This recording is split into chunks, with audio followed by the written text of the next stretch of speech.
Olá, aqui é o Túlio Faria do DevPlano, seja muito bem-vindo a mais um vídeo aqui no canal. Hoje a gente fala sobre um assunto que é bastante estranho em JavaScript, que é o conceito de timers, ou de funções que a gente manipula algumas coisas de tempo, tá? Mas principalmente duas funções, uma função chamada setTimeout e uma outra chamada setInterval. Na verdade, as duas elas vão ter o mesmo mecanismo de funcionamento e vão ser afetadas da mesma forma que a gente for usar aqui. Bom, o que acontece? Muitas linguagens de programação, a gente tem um detalhe que a gente consegue fazer um sleep no código. Então, você está fazendo um laço, por exemplo, você está processando muitos itens, você consegue simplesmente mandar o teu código dormir, né? Então, ter um sleep por X tempo.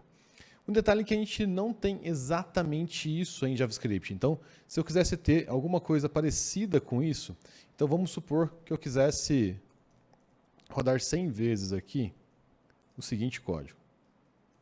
Vou pôr 100, não vou colocar 10. Então, a cada 1 segundo, eu quero colocar um console log na tela. Então, o que eu poderia fazer? Esse é um jeito não indicado, tá? Mas o que a gente poderia fazer? Eu consigo fazer agora o seguinte. Se eu quero saber em que momento eu estou, eu consigo dar um new date.getTime. O que acontece? Se eu der um console.log em now, olha só o que vai acontecer. Então, olha só, reparem que a gente tem várias execuções aqui que a gente tem o mesmo tempo. O getTime, a gente vai pegar o tempo em milissegundos, tá? Então, é o Linux time, né? Então, número de segundos desde 1º de janeiro de 1970 em milissegundos. Então, é por isso que esse número é gigante. Então, se é milissegundos, se a gente olhar aqui para esse trecho aqui do meu time, é a minha fração em segundos, né? Então, se a gente for perceber aqui, ele vai rodar dentro praticamente do mesmo segundo. Então, ele vai variar só os milissegundos aqui. Se a gente quer entender um pouquinho mais aqui esse delta, o que a gente pode fazer? A gente pode tentar fazer o seguinte, deixar o const now um pouco para fora. E aqui a gente faz o seguinte, na verdade, ao invés de chamar de now, a gente vai chamar de start. E aqui sim de now. Então a gente pega o tempo de novo. E aí a gente pode fazer a subtração de um pelo outro. Então, start menos now. E a gente consegue saber qual a diferença. Na verdade, é o contrário, né? Agora menos start. Então, olha só. Se a gente for comparar os dois aqui, a gente vai ver que a primeira vez que eu executei, ele está dentro do mesmo milissegundo, inclusive. Então, 0 milissegundos, 5, 5, 5, 5, 6, 6, 6, 6 e 7. Legal. O jeito errado que a gente teria de fazer esse programinha, esse loop aqui parar, seria o seguinte. Vamos supor o seguinte, eu vou colocar aqui o meu start junto com o now, porque agora eu quero fazer 10 vezes ele parando 10 segundos. E aí, o que a gente pode fazer? A gente pode fazer o seguinte, a gente pode deixar esse now aqui sendo executado várias vezes até a gente conseguir bater 1 segundo. Não é um jeito muito apropriado, mas funciona. Eu quero mostrar um jeito errado antes para a gente conseguir fazer. Então, olha só. Qual que seria a ideia? Tá? Então, a ideia aqui seria a gente conseguir fazer enquanto o nosso now, que é esse cara aqui, enquanto esse now, ele for, então enquanto agora for igual a start mais 1000, que é 1 segundo, né? E ele for menor, né? Então, aliás, for maior, eu vou deixar esse loop rodando. Tá? Então, essa é a nossa ideia aqui. Vamos ver se vai funcionar. E aí, o que acontece? A gente pode, inclusive, fazer de novo aqui, ó, só para a gente ver a diferença de tempo, para ver se a gente consegue segurar 1000. Ó. Vamos ver aqui. Olha que legal, a gente está segurando 1000 direitinho. Porém, a gente tem um problema aqui. Qual que é o problema que a gente tem? Quando eu estou fazendo isso, a gente tem esse loop aqui, que ele é um loop infinito, entre aspas, ele é finito, mas ele executa várias vezes. Então, se eu der um console.log aqui, a gente vai ver que ele vai ficar passando sem fazer nada. Ó, quantas vezes ele consegue rodar. Então ele fica rodando várias vezes sem fazer nada. Qual que é o problema disso? Tá? Se a gente olhar pela performance, então quando eu estiver rodando esse loop, eu não consigo fazer mais nada na minha aplicação em JavaScript.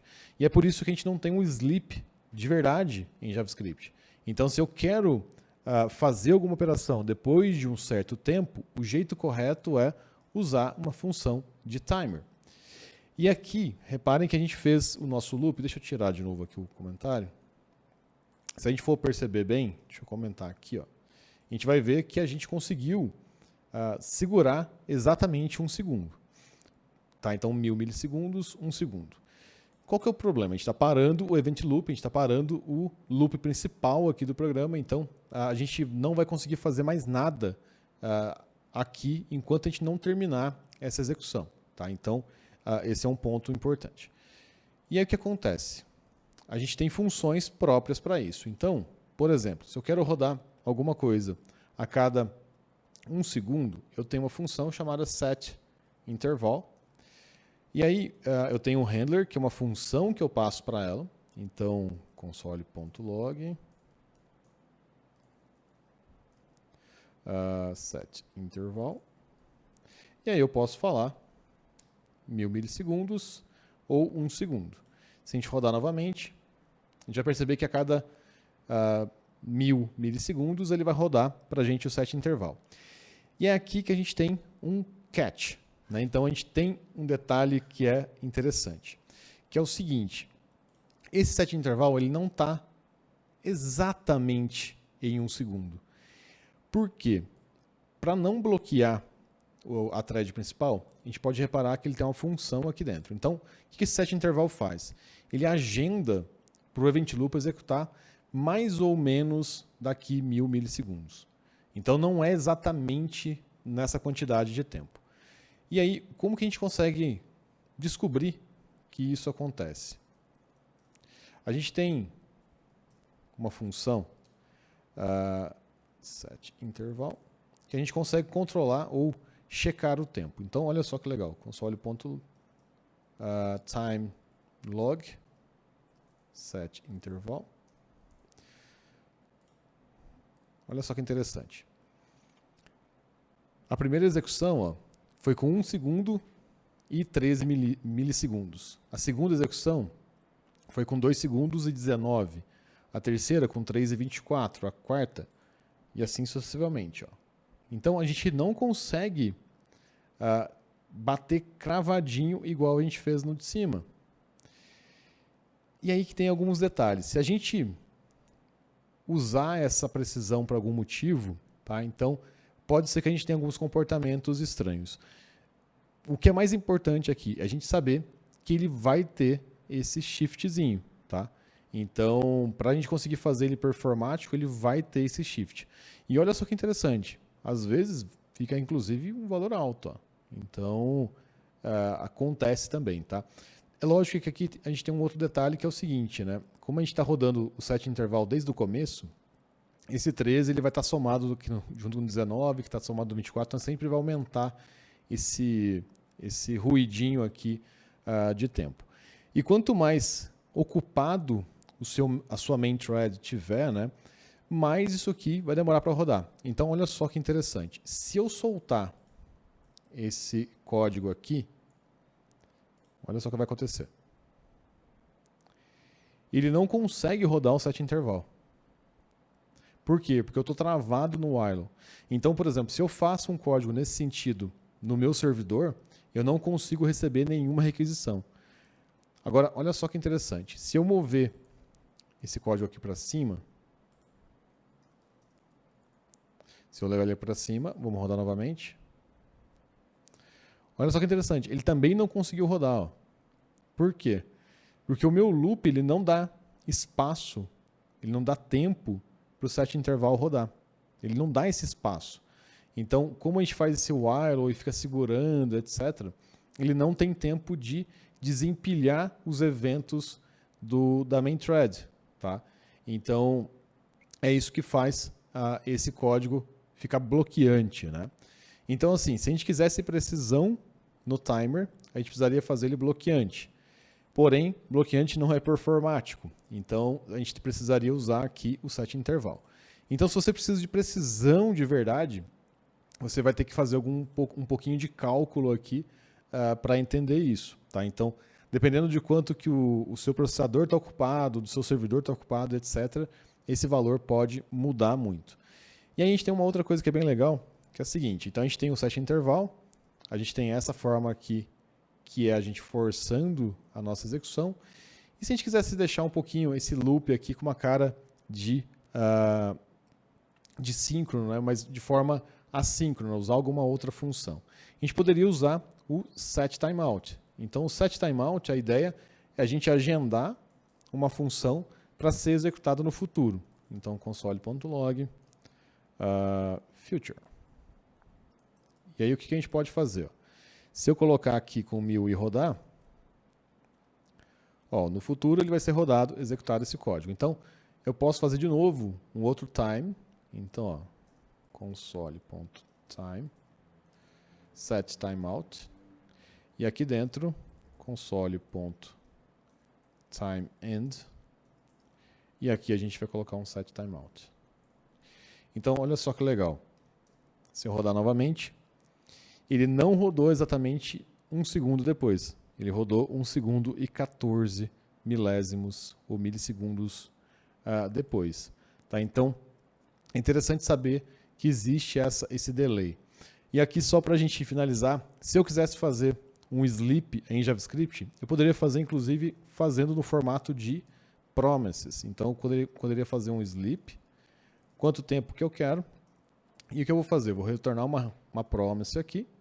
O que uma promise faz? Eu vou ter uma função que vai chamar resolve, e eu vou chamar esse resolve setTimeout, vou chamar o resolve depois de x tempo. Então, se eu executar essa função, vamos fazer uma função assíncrona aqui. Então, o que eu posso fazer? Console.log start await sleep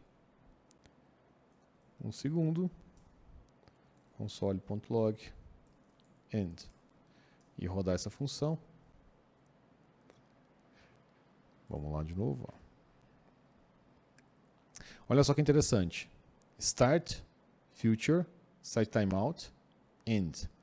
Repare que ninguém bloqueou ninguém. Né? Então, a gente conseguiu agendar todo mundo. O setTimeout está aqui, ele foi agendado para o futuro. Beleza. A gente começou, inclusive, com... a gente fez o setTime aqui. Então, a gente agendou ele para o futuro. 1 segundo, 02, ele foi executado depois. E o end aqui também. Então, ninguém travou ninguém. Se a gente tivesse feito aquele sleep ou aquele loop que a gente tinha feito aqui, a gente teria travado. E mesmo que a gente faça esse cara em loop. Então, olha só que interessante que a gente pode fazer. A gente pode fazer aqui um for await let e of array de 10. E aí o que a gente pode fazer? A gente pode fazer esse código aqui rodar dentro desse loop. Então, olha só. Start end, a gente pode perceber que ele vai ficar variando a start end. Mas ele não bloqueou a nossa thread principal, nossa linha de execução principal. E aí eu consigo também fazer uma coisa aqui. Eu consigo colocar um time aqui. Eu posso fazer o mesmo time. Posso fazer o seguinte. Iteration mais i, iteration mais i, e a gente pode checar o quão preciso é o nosso timer. Opa, esqueci, né? Espera aí. Time end. Então a gente consegue saber quão preciso é o nosso timer. Então olha só, na iteração 0, até o momento está todos acima de 1, né? Mas pode acontecer de estar abaixo de 1 segundo, inclusive. Vamos colocar mais chaves aqui. Pode acontecer, inclusive, de estar com menos. Ó. Vamos ver se bate algum com menos. Às vezes ele agenda... Aqui, ó, bateu com menos de 1 segundo. Ó. Então pode acontecer, inclusive, de bater para menos. Então é mais ou menos X tempo depois. Então, ó, várias vezes, inclusive. Ó. Então ele fica tentando agendar para que, de forma otimista, ele consiga executar essa função daqui 1 segundo. Pessoal, qual que é a ideia aqui, tá? Qual que é o takeaway desse vídeo de hoje? A gente consegue fazer um timer ou um sleep preciso, tá? Só que a gente precisa bloquear a nossa thread principal aqui no JavaScript, que não é aconselhado, tá? Porque você vai perder performance. Tá? Então toda vez que você tiver alguma coisa síncrona, igual a gente fez aqui, você perde performance. Então se você está lendo um arquivo síncrono, qualquer coisa nesse sentido, você está perdendo performance, porque você está travando a sua linha principal aqui de código. Tá? E se a gente está usando alguma função de timer, como set interval, set timeout, etc., a gente precisa saber que ela não é precisa. Tá? Então ela tem esse ruidinho aqui, porque é uma estimativa. O JavaScript vai tentar rodar essa função mais ou menos dentro do tempo que você pediu. Mais ou menos. Então não é certeza que ele vai conseguir rodar exatamente naquele quantidade de tempo que você solicitou. No back-end, isso não influencia tanto assim. Por quê? Porque se a gente for pensar aqui 14 milésimos de segundo, etc., é só o que a gente chama de round trip, né? Então, só de essa informação ir para o cliente e voltar, por exemplo, já vai gastar mais do que isso, dependendo da situação. Então, não seria um problema a gente ter esses timers e ter essa característica aqui. Já no navegador, o que a gente tem que fazer? A gente tem que utilizar outras técnicas para fazer, por exemplo, animação e etc. A gente tem outras formas de fazer sem depender de funções de tempo. Então, a gente pode fazer uma outra maneira que não dependa da função de tempo aqui. Bom, pessoal, é isso. Se você gostou desse vídeo, deixe de curtir e comentar aqui embaixo se você sabia desse detalhe que o set timeout, o set interval, ele não é preciso, né? Então os tempos são mais ou menos o tempo que você pediu. E também se você sabia desse item aqui que você consegue bloquear e deixar inclusive um sleep, né, mais preciso, mas você bloqueia a sua thread principal, né, sua linha de execução principal. E se você tiver um servidor ou alguma coisa, algum serviço rodando com uma thread dessa, você não vai conseguir responder nenhuma requisição. Né? Então, isso é bastante importante, que é um conhecimento, inclusive, de Event Loop, para entender quando que as coisas vão ser executadas no Node.